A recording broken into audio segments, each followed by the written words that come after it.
මේ GR V2 machine එක මේ මැෂින් එක අලුතෙන් අපි ගෙනාවු මැෂින් එක මේක.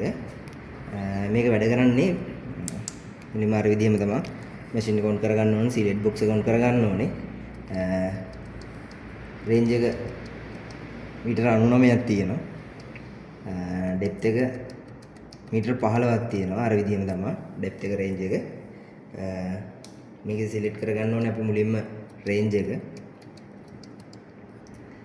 ඩෙප්ත් එක 1 මීටර්ස් තාලි වෙලා සිලෙක්ට් කරගන්න ඕනේ අපි බලන මොකද්ද මොඩල් එක කියලා සිලෙක්ට් කරගන්න ඕනේ. ජේම්ස් නම් ජේම්ස්, ගෝල් නම් ගෝල්. ඔය විදිහට ඩයමන්ඩ් වලට දාගත්තා. දාලා සිලෙක්ට් කරන්න ඕනේ.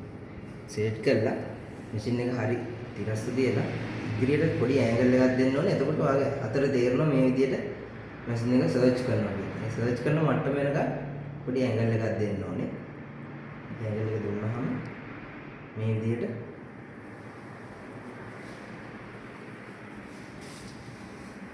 එක තැනකින් විතරක් බලලා රිසල්ට් එක ගන්න එපා. දැන් කීප එකකින් බලලා රිසල්ට් එක ගන්න ඕනේ. ගානේ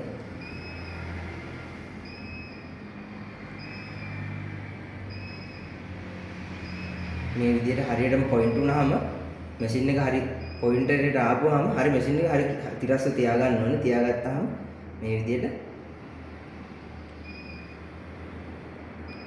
මේක පොඩි බැටරි ලෝ. ඒකයි මේ සවුන්ඩ් එකෙන් පොඩක් අඩු.